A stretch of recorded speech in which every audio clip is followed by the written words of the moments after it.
I just got the sub top on. That's 5/8 inch thick plywood. It's all screwed down, ready to rock and roll. My solid surface fabricator, he's gonna come out and he's gonna template everything and cut me some countertops. So that's gonna take about a week, maybe 2.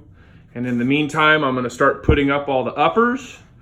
But before he gets here, I've got to run. Look what I've done to their house. These are the nicest people. Just don't have room for my stuff. I'm also doing this bathroom. So I've got to get this vanity out. The time has come.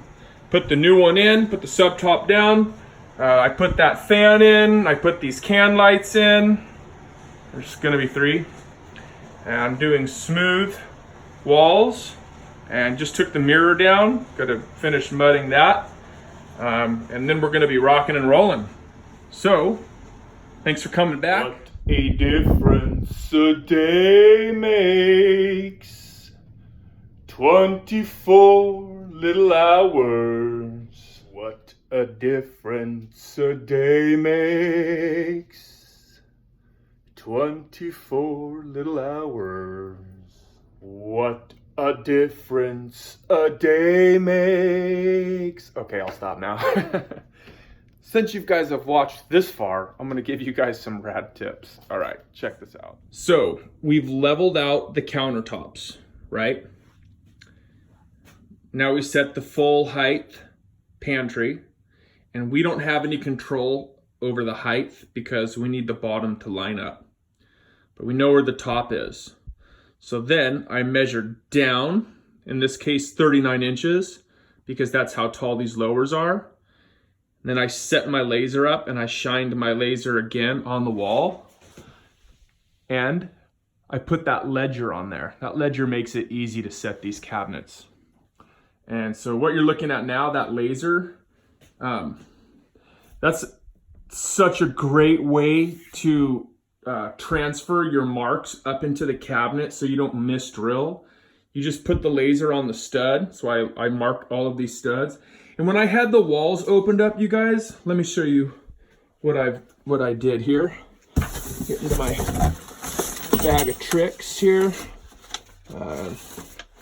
What I did was I drew the walls and I measured over exactly where the center of each stud is.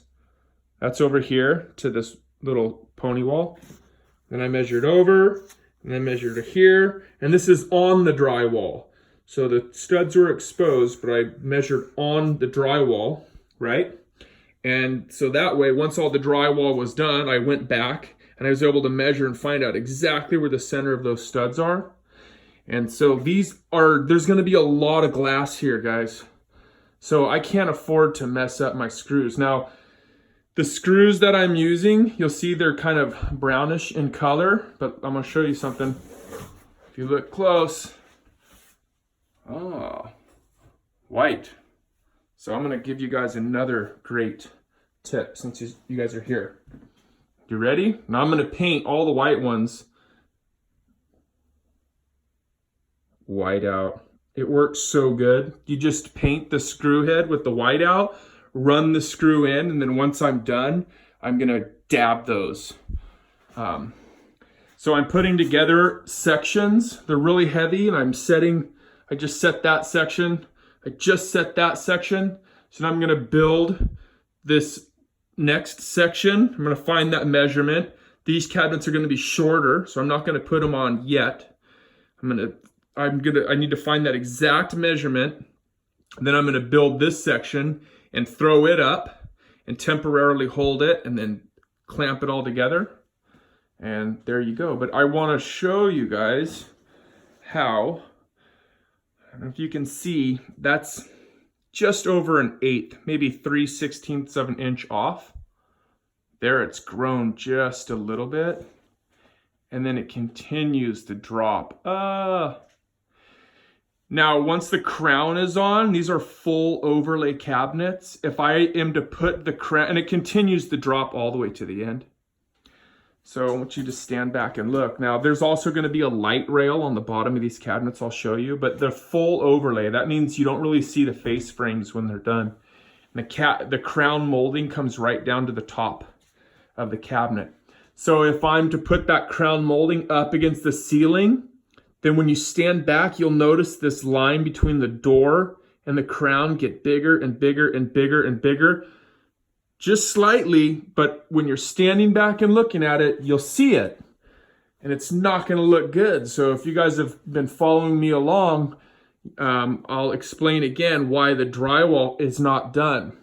Because I'm going to take the drywall and I'm going to add drywall here and feather it back so the gap between the ceiling and the drywall is perfect. That way when I put my crown on, everything is just going to look great, you guys. But the laser is so helpful because this is the high spot of the floor, and we've determined that this is the low spot of the ceiling. And I'm going to show you one other thing. I showed you guys this already, but why it's so important to pre-lay everything, because you'll catch stuff like that. Look at that. That's like almost 3/4 of an inch. It goes all the way down to 0.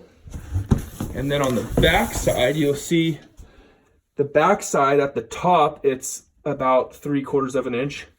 But then the bottom, again, I don't know if you can see, it's almost a 1/2 inch. You need to catch that because that's the dishwasher opening. And the face of these cabinets have to be flush all the way around.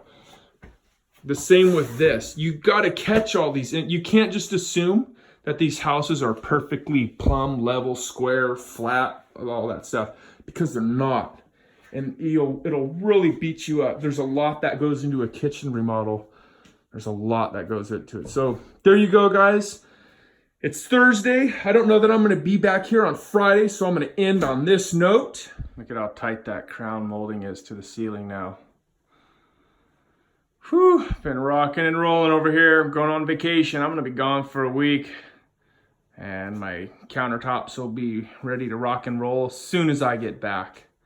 So hey, I want to thank you guys that have subscribed. I really appreciate you guys. And if you have not subscribed, now would be a great time to go ahead and hit that button right there, that red one that says subscribe, and stay connected.